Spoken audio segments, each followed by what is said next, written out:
오늘 우리가 조금 전에 함께 부른 찬송 중에 주께서 높은 보좌에 앉으셨는데 그 옷자락은 온 성전에 가득하였다.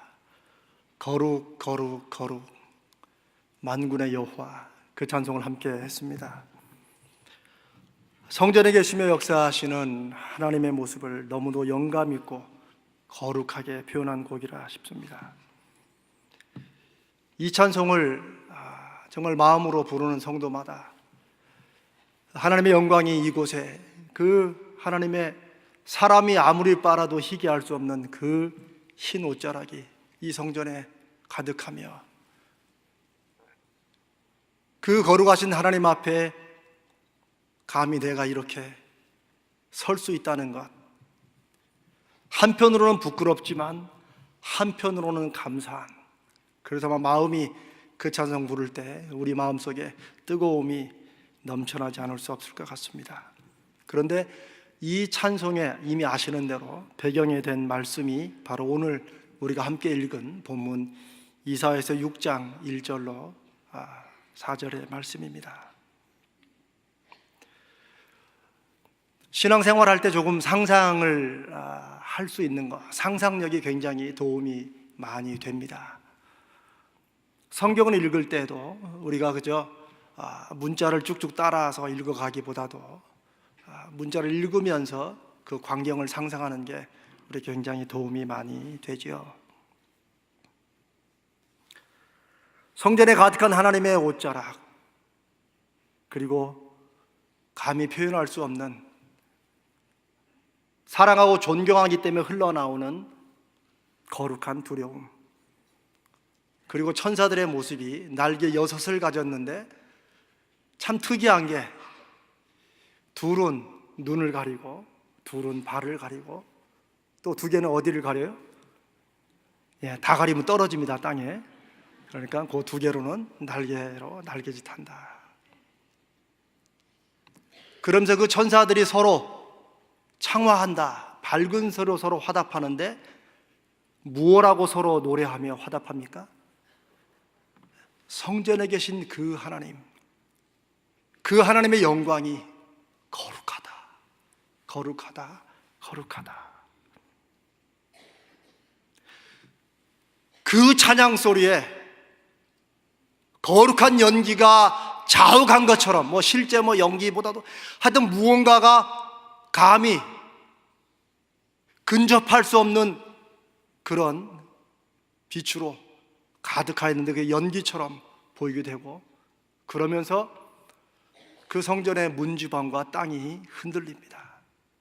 이 흔들림은 지진이 나가지고 막 걱정되는 그런 흔들림이 아니라 땅도 그 성전 안에서 하나님이 얼마나 영광스럽고 거룩한지 거룩하다 거룩하다 거룩하다 부르는데 땅도 그 거룩하신 하나님에 대한 찬송에 화답하듯이 어떻게 할 수 없으니까 땅이 같이 거룩을 하나님 앞에 찬송하는 것처럼 흔들리는 것입니다. 이 광경이 이사야서 6장의 광경입니다. 얼마나 장엄하고 얼마나 정말 표현할 수 없는 그런 영광의 모습입니까? 성경에 하나님의 모습, 하나님의 임재 나타나심을 설명한 몇몇 구절들 중에 저는 이 이사야서 6장이 저 개인적으로도, 그리고 몇몇 학자들도 그랬던 것처럼 이 구절은 가장 정적이면서도, 즉 하나님이 무언가를 막 하시고 이러시지 않고 하나님은 그저 보좌에 가만히 앉아 계시듯 앉아 계시는데, 이런 가장 정적인 하나님의 모습과는 달리 가장 역동적인 무언가가 일어나고 있는 임재라고 그렇게 표현하고 있습니다.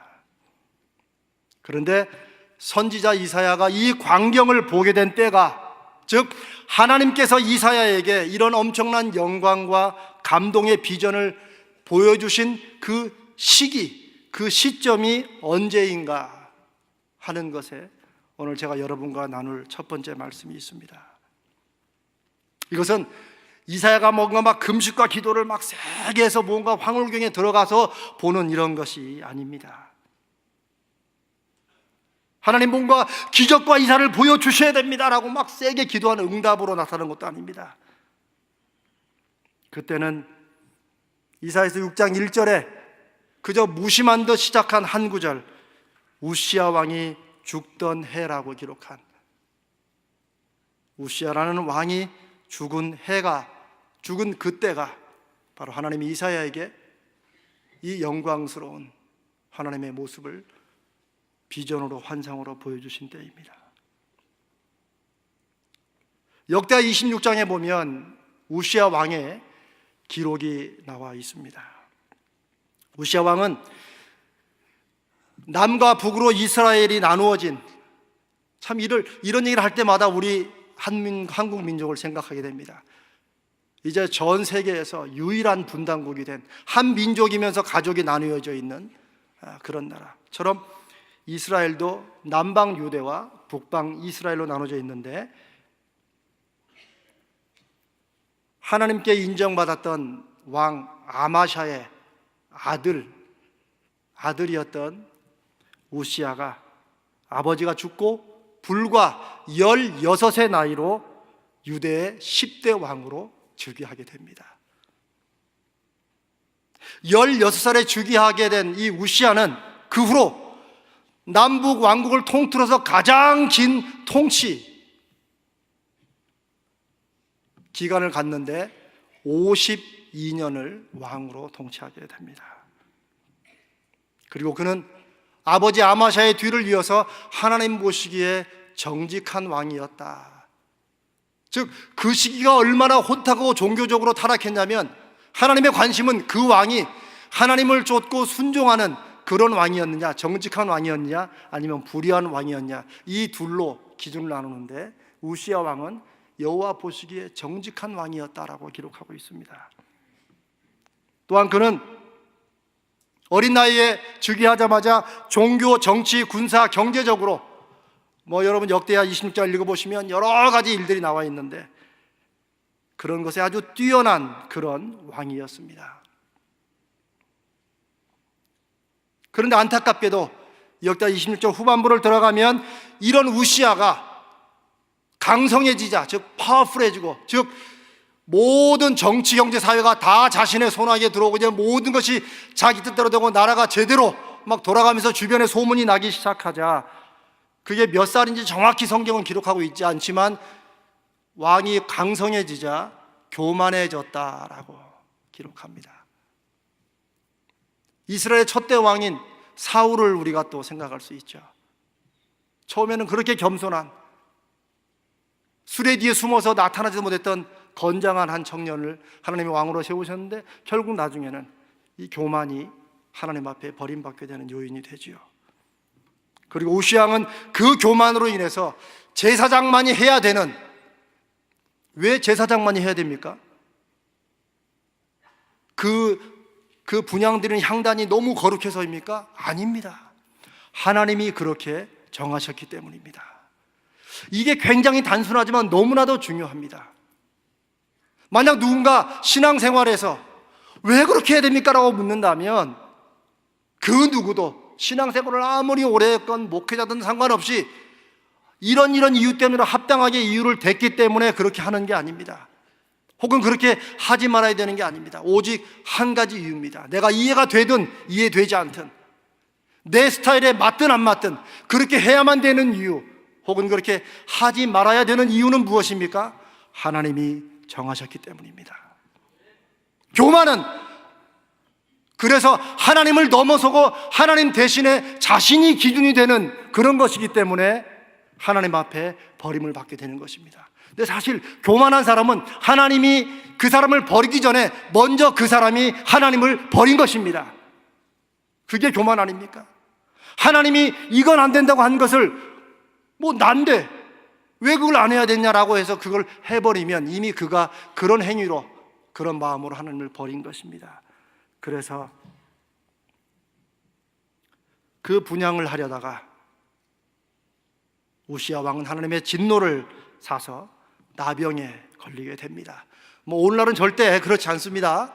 그러나 성경에서 나병은 상징적으로 하나님의 진노와 저주를 받은 사람들에게 하나님이 내리시는 병으로 그렇게 알려져 있습니다. 멀쩡했던 우시아 왕의 이마에서부터 나병이 피어나고 그것을 본 제사장들이 왕의 권위에 눌려가지고 그 향단을 분향하려는 왕을 말리다가 눌려있다가 이마에 문둥병이 나타나는 걸 보고 나병이 나타나는 걸 보고 황급히 성전 밖으로 쫓아냅니다. 그리고 우시아는 왕이면서도 더 이상 이스라엘을 통치하지 못한 채 그 아들 요셉이 왕 대신 소위 섭정을 하게 됩니다.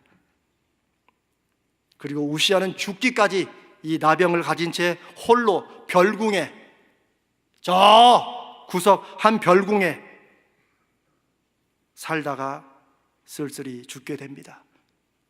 근데 더 안타까운 것은, 더 비참한 것은 우시아 왕을 제가 아까 여호와 보시기에 정직히 행하는 왕이었다고 했는데, 그런 왕들은 다 대대로 왕들의 묘실, 하나님이 인정하는 왕들의 묘실에 함께 소위 가족묘, 왕들의 묘에 묻히는데 이 우시아 왕은 조상들의 묘실에 묻히지 못합니다. 끝내 나병이 낫지 못하고 죽었기 때문일 수도 있고 하나님의 버림받은 것이라고 그렇게 이해했기 때문입니다. 이스라엘의 신앙과 삶을 개혁하고 그 나라를 가장 부강하게 한 왕 중에 하나인 우시아. 백성들은 물론 하나님께 칭찬받던 왕이 하나님의 진노를 받아 살아있으나 죽은 왕이 되어 살다가 끝내 외롭고 비참하게 죽은 그 해, 당연히 온 이스라엘의 분위기가 가라앉고 눌리고 뭔가 함부로 할 수 없는 그런 혼돈과 혼란의 그 시기를 성경은 간단하게 우시아 왕이 죽던 해라고 기록하고 있는 것입니다. 정치적으로, 사회적으로 혼란하고 온 유대 백성들의 마음이 착잡하고 동시에 사회는 여전히 부패했던 그때, 섭정을 하던 아들 요담이 이제는 제대로 된 왕이 되었다고 해서 축하할 수도 없고 어떻게 할 수 없는 그런 어중간한 때, 하나님을 대신하여 이스라엘을 다스리던 왕으로서, 그리고 한 인간으로서 우시아 왕의 죽음은 오히려 삶이란 무엇인가, 하나님 앞에 우리는 어떻게 살아야 되는가, 하나님 우리에게 어떤 신앙과 삶을 바라시는지를 생각하게 만드는 그런 시기였을 것입니다. 그리고 당연히 16 어린 우시아에게 하나님의 명령을 받아 기름을 부어 이스라엘의 왕으로 세웠던 이사야의 마음은 우시아 왕이 끝내는 별궁에서 숨을 거두었다는 소식을 듣고 더욱더 마음도 착잡하고 힘들고 이스라엘의 미래를, 또 백성들의 부패함을 볼 때 참 어려웠던 그런 시간이었을 것입니다. 그런데 바로 이때 하나님께서 이사야에게 우리가 앞서 얘기한 그 하나님의 영광과 성전의 거룩함, 성경학자들이 말하듯이 그 어떤 장면보다도 이사야서 6장의 이 하나님의 임재는 가장 하나님의 하나님다우심을 보여주는 그런 장면이라고 하는 그런 비전과 환상을 이사야에게 보여주십니다. 우시아 왕이 죽은 그 해, 이사야가 살았던 이스라엘 상황은 어쩌면 현재 국정 혼란의 시간을 살고 있는 우리와 비슷한 시기였을지도 모른다는 생각이 듭니다. 그래서 그때 이사야에게 그 환상을 주신 그 하나님의 메시지와 의미가 무엇인가를 보며 오늘 이 시간을 살아내야 되는, 그것도 하나님의 사람들로 살아내야 되는 저와 여러분에게 주시는 하나님의 메시지를 생각해 보고자 합니다. 하나님께서 보여주시는 환상의 어떤 그 이미지는 우리에게 중요한 의미가 있습니다.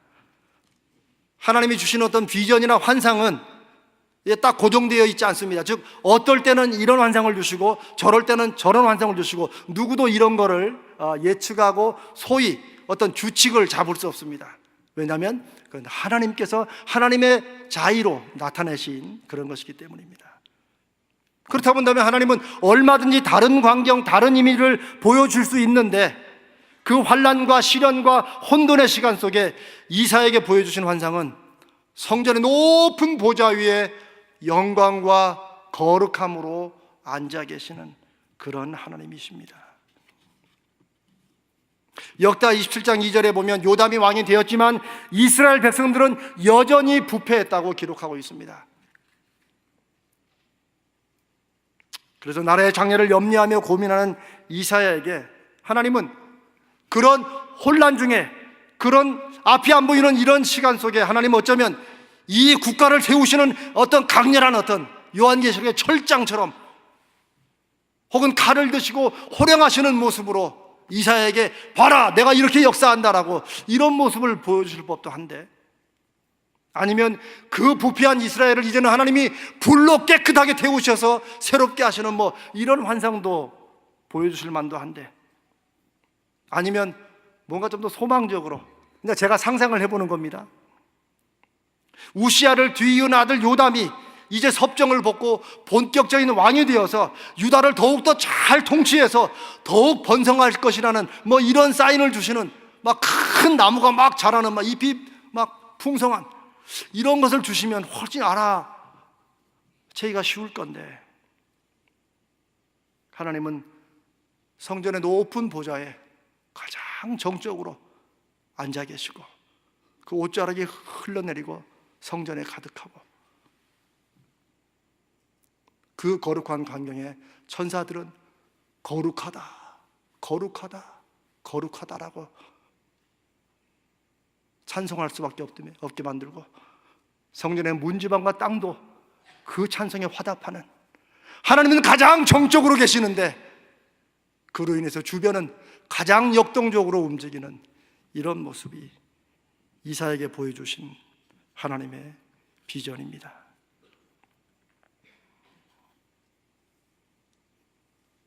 높은 보좌에 앉아 계신 하나님, 어쩌면 너무나도 당연하고 그래서 특별하지 않는 것처럼 보이는 이 하나님의 모습은 사실은 하나님은 어떤 분이신가? 우리 믿는 사람들에게 하나님은 어떤 분이신가?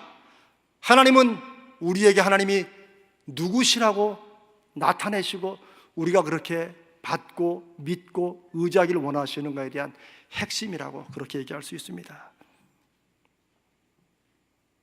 이사야의 환상 속에서 하나님은 어떤 외부의 상황이나 이스라엘의 환경이나 이런 것에 흔들리지 않으시며 태초부터 영원까지 이사야가 살아있던 그 순간까지 모든 영광과 거룩함을 갖고 온 우주의 터전을 흔드시는 분이라. 그게 그 환상의 한 모습입니다. 이 광경은 마치 여러분 출애굽기 기억하세요? 출애굽기에서 모세가 하나님이 가라, 저는 못 갑니다. 가라, 저는 말을 못 합니다. 가라, 저는 안 됩니다. 그래서 결국 모세가 이제 하나님의 막 밀어붙이심에 순종하고 가잖아요. 근데 모세가 묻습니다. 그런데 하나님 가서 저 이스라엘 백성들이, 저 사람들이 분명히 안 믿을 건데 제가 전하는 하나님이 누구냐고 물어보면 제가 하나님을 뭐라고 제가 소개를 할까요? 라는 장면이 나오죠. 그때 하나님은 가서 나는 스스로 있는 자라고 해라. 근데 사실 우리 표현이 그렇게 조금 더 이해 쉽게 됐지만 성경은, 영어 성경을 보면 I am who I am, 나는 나다 라고 해라 라고 그렇게 합니다. 나는 나다. 즉 하나님을 설명하기 위해서 다른 무언가 피조물을 통해서 설명할 수 있는, 다른 피조물이 하나님의 하나님 되심을 덧붙일 수 있는 그런 분이 아니시라는 거죠. 왜? 하나님이 모든 걸 만드셨기 때문입니다. 하나님이 계시지 않으면 그 모든 다른 피조물의 존재도 무의미하기 때문에 하나님은 하나님으로서 충분한 것이지 하나님을 무언가 영광을 덧붙이기 위해서 무언가를 더하고 하는 이런 분이 아니라는 것이 나는 나다 라는 그 어떻게 보면 아주 추상적이고 이해 안 되는, 그러나 모세도 그렇게 전할 수밖에 없는 그런 하나님의 모습이 그런 출애굽기의 그 하나님의 자기소개가 이사야에서는 모든 영광과 거룩함을 가지고 성전 높은 곳에 가만히 앉아 계셔도 온 만물과 온 우주가 그 거룩함과 영광에 화답할 수밖에 없고 응답할 수밖에 없는 그런 분으로 시각적으로 보여주고 있는 것입니다. 하나님은 분명히 저와 여러분이 살고 있는 인생에 관해서 관심이 많으십니다. 하나님은 지극히 높은 곳에 앉아 계시지만 하나님의 마음과 눈빛과 하나님의 관심은 바로 저와 여러분 한 사람 한 사람에게, 하나님의 사람들에게 있음을 믿습니다. 하나님은 그래서 우리가 살고 있는 이 사회나 정치나 경제 상황에 관심이 있으십니다. 그러나 동시에 그렇다고 해서 우리들처럼 그런 외적인 상황이나 환경에 영향을 받거나 휘둘리지 않으시는 그런 분이십니다. 이사야 하나님은 바로 그런 하나님이심을 우리에게 보여주십니다. 이사야는 우시아 왕이 죽고 난, 그래서 뭔가 혼란스럽고 뭔가 걱정되고 뭔가 정말 정치적으로 사회적으로 뭔가 앞이 보이지 않는 이런 속에서 착잡한 마음으로 하나님 섰을 때 하나님이 보여주신 환상은 하나님이 역사의 주관자시다.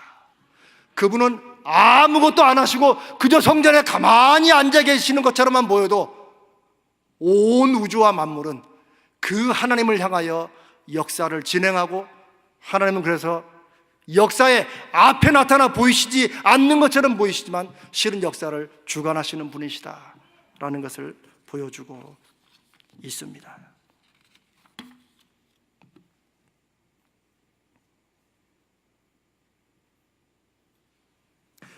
이사야 환상에서 중요한 두 번째 핵심은 이 환상을 본 이사야의 반응입니다. 그것은 이사야 자신이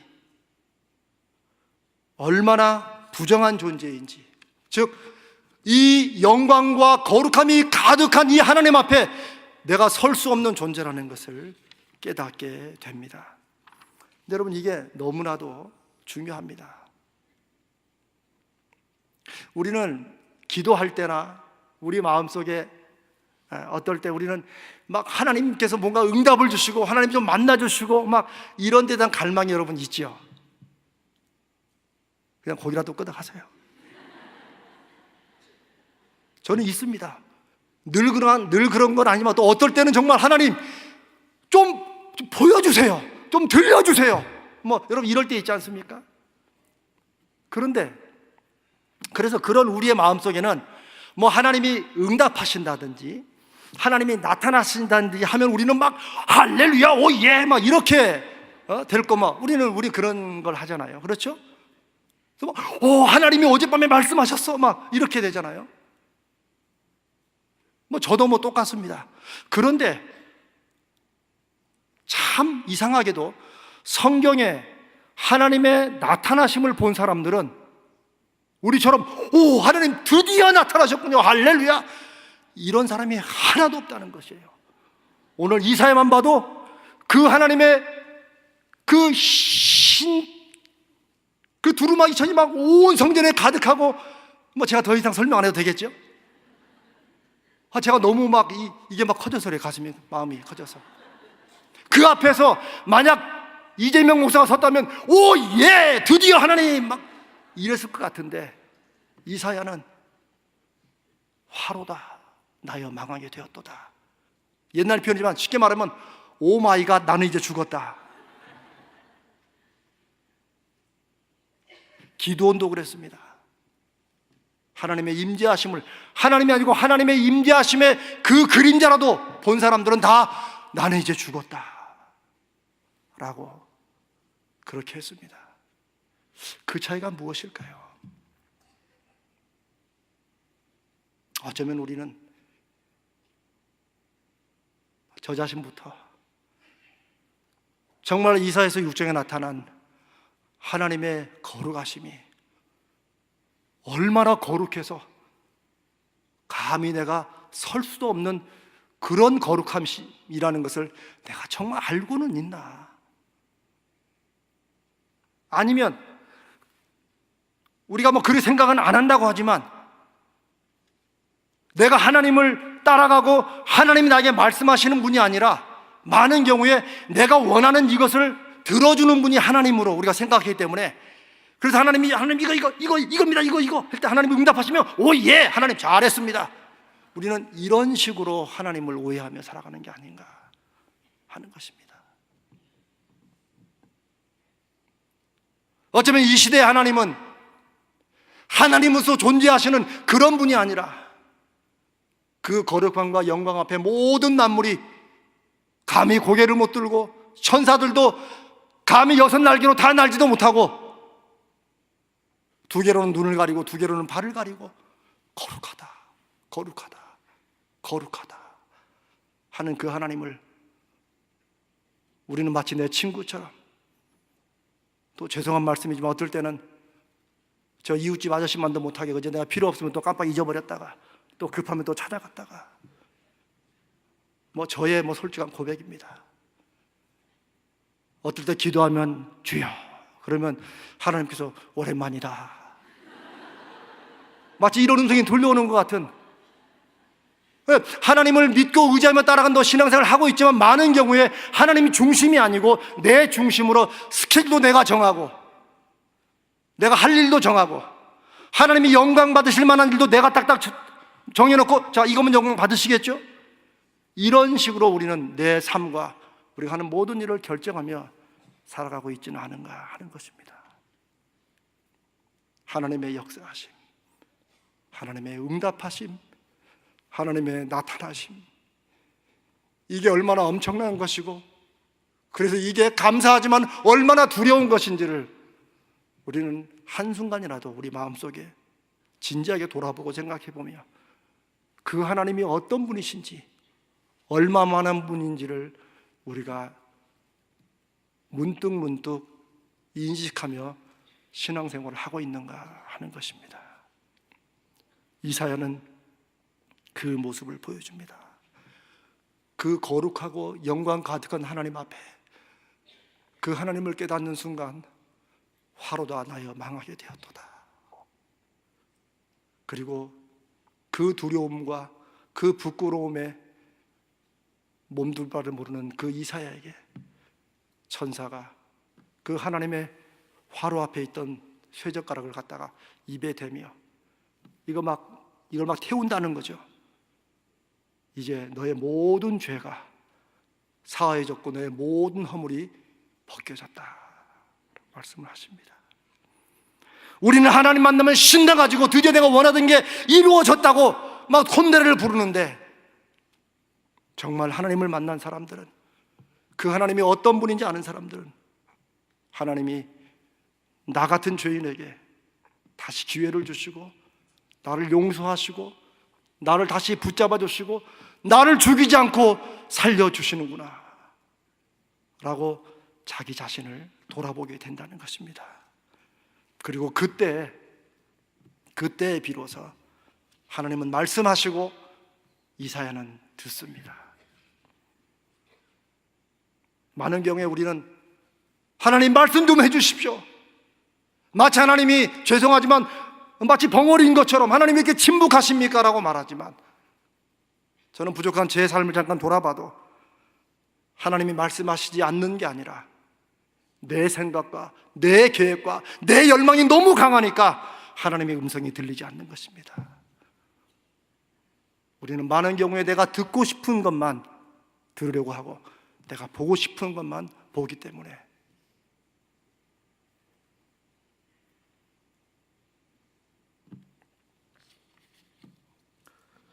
지금 한국 사회에서 나라와 민족을 위하는 길, 사랑하는 길은 무엇인가?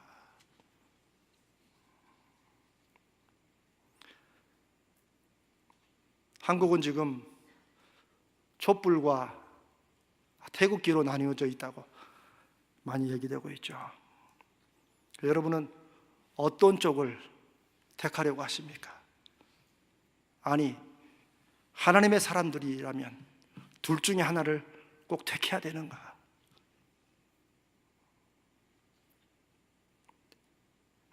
대체 무엇이 어느 시대에나 하나님의 사람들로 하여금 하나님의 사람들답게 어떤 불교, 천주교, 기독교 이런 종교 중에 하나가 아니라 이사야서 6장에 가득한 그 하나님의 영광과 거룩함을 인정하고 경험하고 믿는 하나님의 백성들이 그 하나님의 백성답게 살기 위해서 우리는 어떻게 살아야 되는가?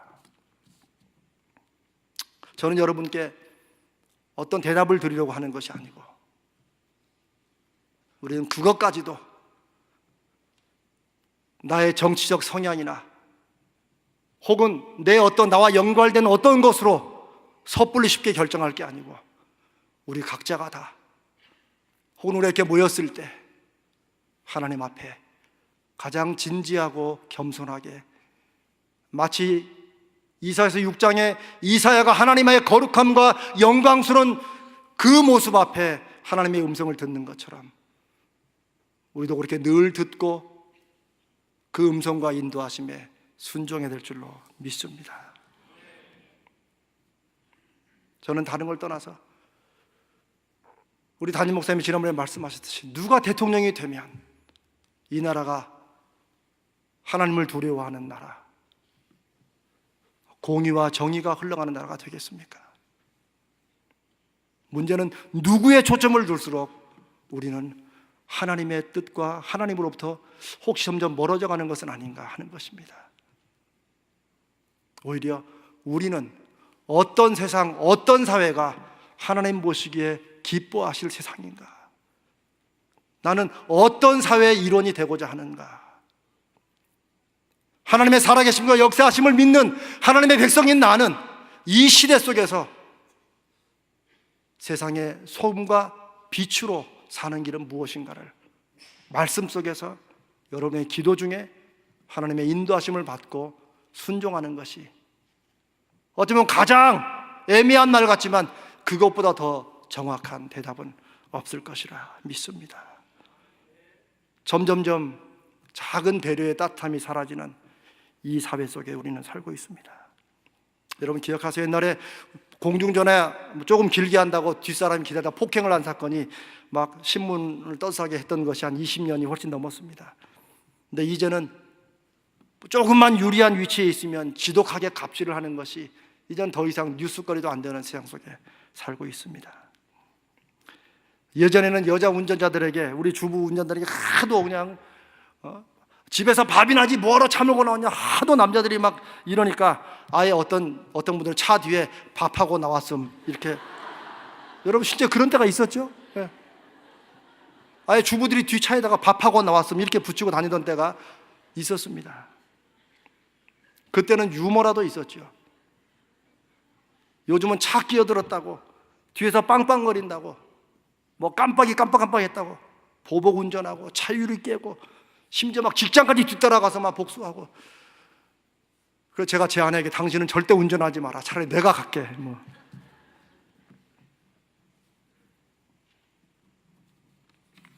이제 말씀을 마칠까 합니다. 저는 오늘 모인 저와 여러분이 이사야서 6장의 하나님의 임재는 옛날에 한 번 있었던 그 임재가 아니라 지금 이 시간에 그 하나님의 영광과 거룩하심이 이 안아주심의 본당에 함께한다고 믿습니다. 그러면 그 영광과 존귀는 우리의 가슴을 뛰게 만들지만 동시에 하나님의 사람으로서 내가 오늘도 살아가는 이 삶의 무게와 이 믿음의 무게를 가슴 깊이, 그래서 함부로 쉽게 세상의 조류나 풍류에 따라 움직이는 그런 삶을 살아서는 안 된다는 것을 결심해야 되는 그런 자리요, 그런 시간이라고 믿습니다. 어떻게 하면 이 나라를 사랑하는 것인가? 저는 아주 쉽고 분명한 예로 우리가 이제 이번 주일부터 시작하는 생명의 캠페인 40일, 그 진정한 의미, 우리는 왜 이 생명의 캠페인을 하는가, 이것에 대해서 깊이 생각해보고 한번 그것이 이 시대 속에서 무엇을 의미하는지, 나는 어떤 마음으로 참여해야 되는지, 그런 시간을 여러분 이제 한 며칠 동안이라도 가져보시기를 바랍니다.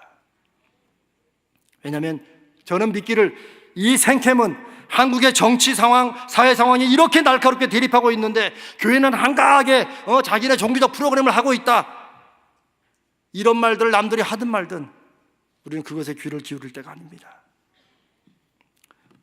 우시아 왕이 죽은 사회 상황 속에서 이사야가 본 환상처럼, 그리고 하나님의 부르심에 응답한 이사야처럼 우리도 하나님이 주신 이 민족을 되살리는, 정말 그 생명의 역동성을 되살리는 그런 비전과 환상이 이번 생캠 40일에 함께 녹아져 나오기를 간절히 바랍니다. 정말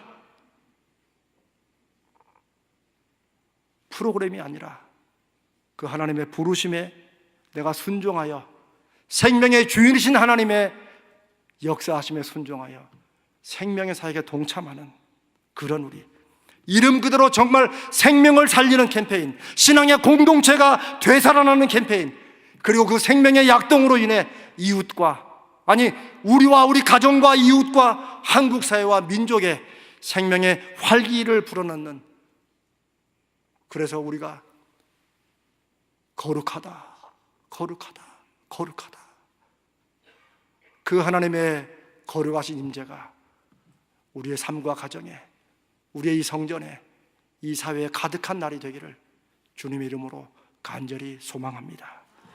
우리 같이 한번 기도하겠습니다. 우리 합심으로 기도할 때 두 가지를 놓고 이렇게 기도했으면 좋겠습니다. 하나님, 이 혼란한 이 전국 속에서도 역사의 주관자이신 하나님을 믿는 믿음으로 서게 하옵소서. 또 하나는 사람의 생각이나 이해타산이 아닌 진정 나라를, 그리고 민족을 위한 마음으로 생각하고 행동하게 하옵소서. 이 두 가지를 놓고 우리 같이 한번 주여 은혜를 주옵소서, 우리 두 번 외치고 하나님 간절히 합심으로 기도하겠습니다. 주여 은혜를 주옵소서, 주여 은혜를 주옵소서. 살아계시고 역사하시는 하나님 아버지 감사합니다. 허물많고 부족한 종을 하나님 오늘 이 밤에 세우시고 정말 나라 사랑 민족을 위한 이 기도에 함께 모이게 하심을 감사합니다. 아버지 하나님, 아버지 하나님, 이 시대의 민족에 하나님 우리를 통하여 하실 일이 있음을 믿습니다. 성전의 거룩한 환상을 이사야가 본 것처럼 우리는 늘 하나님 앞에 예배할 때마다, 기도할 때마다 하나님의 거룩하심이 우리 삶을 주관하시고 하나님의 거룩하신 명령에 순종하는 그런 저희가 되게 하시며 역사의 주관자이신 하나님을 의지하며 나가는 저희가 되게 하여 주옵소서.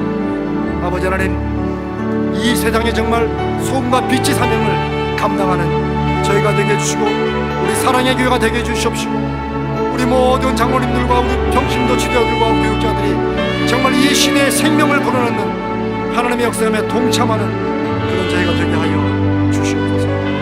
역사하여 주시옵소서. 살아계시고 역사하시는 하나님 아버지, 오늘 이 말씀에 아멘으로 순종하며 이 시대를 하나님의 백성답게 소금과 빛의 사명으로 감당하며 살기를 원하오니 주님, 우리의 모든 욕망과 우리의 모든 이기심과 우리의 모든 인간적인 것을 내려놓고 이제는 하나님의 음성과 하나님의 말씀에 귀 기울여 듣고 순종하는 저희 모두가 되게 하옵소서. 우리 주님 거룩하신 예수님의 이름으로 간절히 기도드리옵나이다. 아멘.